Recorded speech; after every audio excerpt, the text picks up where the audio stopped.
అత్తమ్మ టీవీకి స్వాగతం. అత్తమ్మ టీవీలో ఈరోజు ఒక స్పెషల్ రెసిపీ నేర్చుకుందాం. అదేంటంటే 8 సంవత్సరాల క్రితం మేము వైజాగ్లో ఉన్నప్పుడు ఒక హోటల్లో తిన్న రెసిపీ దొండకాయ పకోడీ కూర. ఇది యూట్యూబ్లో ఎక్కడా లేదు, నేను వెతికాను.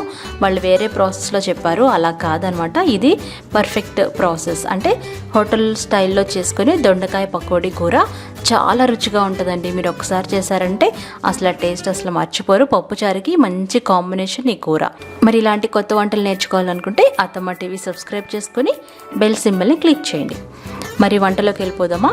దీనికోసం 1/2 కేజీ దొండకాయలు తీసుకోవాలి.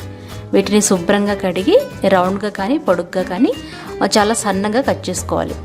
అక్కడక్కడ పండిన దొండకాయలు వచ్చినా బాగానే ఉంటుంది కూర, అవి కూడా వేసుకోవచ్చు. ఆ తర్వాత డీప్ ఫ్రైకి సరిపడా నూనెని పొయ్యి మీద పెట్టి కాగబెట్టుకోవాలి. నూనె కాగిందో లేదో ఒక దొండకాయ ముక్క వేసి చూస్తే అది దానంతటా అదే పైకి తేలితే నూనె పర్ఫెక్ట్గా కాగినట్టు. అప్పుడు మీ దగ్గర కట్ చేసి పెట్టుకున్న దొండకాయ ముక్కలన్నీ వేసేసి మీడియం ఫ్లేమ్లో పెట్టుకుని వీటిని బాగా ఎర్రగా వేయించుకోవాలి. మరీ మాడిపోకుండా చక్కటి గోల్డ్ కలర్ వచ్చేలా వేయించాలి. ఆ దొండకాయలు వేగేలోపు పకోడీ పిండి తయారు చేసుకుందాం. ఒక గిన్నెలో 2 ఉల్లిపాయలు, ఒక కరివేపాకు రెబ్బ, ఉప్పు, కారం, 100 గ్రాముల మెత్తని శనగపిండి, 1 టేబుల్ స్పూన్ అల్లం పేస్ట్ వేసుకోవాలి. వీటన్నిటిని ముందు డ్రైగా కలిపి ఆ తర్వాత కొంచెం నీళ్లు కలుపుకొని మరీ జారుగా కాకుండా మరీ గట్టిగా కాకుండా పిండి కలుపుకోవాలి. దీంతో పకోడీలు వేసుకోవాలన్నమాట. చూసారు కదా, ఈ మూవీ క్లిప్లో చూపించినట్లుగా కలిపి పక్కన పెట్టుకోండి. ఇప్పుడు దొండకాయలు వేగనీయ లేదో చూద్దాం. చూసారు కదా, బాగా వేగుతున్నాయి. ఇవి ఇంకొంచెం వేగాలి. ఇలా వేయించుకొని వీటిని ఒక పేపర్ నాప్కిన్ ప్లేట్లో పెట్టుకోవాలి. మనం ఇక్కడ విడివిడిగా వేయించుకుంటున్నాం అనమాట. అన్ని దొండకాయలు వేయించేసి పెట్టుకున్నాను. తర్వాత పకోడీలు వేసుకోవాలి. పకోడీలు మనం మామూలు వేసుకున్నట్టుగానే వేసుకోవాలి. వేడిగా ఉన్న నూనెలో కొంచెం కొంచెంగా పిండిని వదులుకుంటూ మీడియం ఫ్లేమ్లో క్రిస్పీగా అయ్యేంత వరకు వేపుకోవాలి. చూసారు కదా, ఇవి బాగా వేగినాయి. వీటిని తీసి ఒక పేపర్ నాప్కిన్ ప్లేట్లో పెట్టుకోవాలి. అంటే ఇందాక మనం పెట్టిన దొండకాయ ముక్కల్లో వేసుకోవాలి. ఇప్పుడు మరొక బాండి తీసుకొని ఆ వేడి నూనెని 2 టేబుల్ స్పూన్లు తీసుకొని అందులో తాలింపు గింజలు వేయాలి.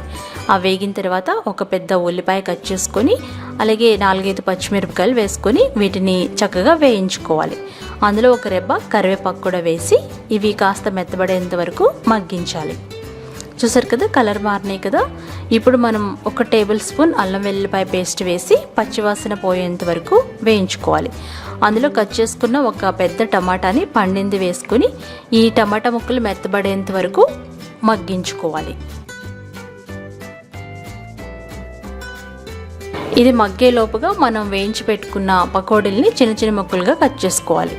అంటే కూరలో చిన్న ముక్కలు అయితే బాగుంటాయి కదా. ఈ విధంగా చిన్నగా కట్ చేసుకొని పక్కన పెట్టుకోవాలి.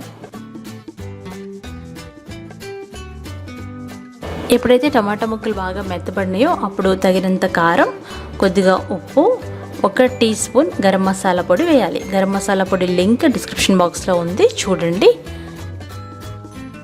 ఇవన్నీ వేసిన తర్వాత వేయించి పెట్టుకున్న దొండకాయ పకోడీలు వేసేసేయాలి. ఇవి కూడా వేసేసి మీడియం ఫ్లేమ్లోనే పెట్టుకొని ఒకసారి బాగా కలిపి మూత పెట్టుకోవాలి. అంటే మనం ఈ వేసిన మసాలాలు దొండకాయలకి పకోడీలకి పట్టాలన్నమాట. మీడియం ఫ్లేమ్లో 2 నిమిషాలు మూత పెట్టి ఆ తర్వాత ఒక 1/2 లీటర్ నీళ్లు పోయాలి. మరి ఎక్కువ పోయకూడదు, ఎందుకంటే పకోడీలు కొంచెం మెత్తపడటానికి నీళ్లు పోసాము. నీళ్లు పోసిన తర్వాత మీడియం ఫ్లేమ్లో 5 నిమిషాలు ఉడికించుకొని సర్వ్ చేసుకుంటే అంతే, ఎంత రుచికరమైన దొండకాయ పకోడీ కూర రెడీ అయిపోయింది. ఇది మీకు యూట్యూబ్లో ఎక్కడా దొరకదు. సో నేను చెప్పినట్టుగా ఒకసారి ట్రై చేసి పప్పుచారు పెట్టుకొని దాని కాంబినేషన్గా తినండి. చాలా చాలా చాలా బాగుంటుంది. మీరు ఈ వంట ట్రై చేసి ఫీడ్బ్యాక్ పంపించండి.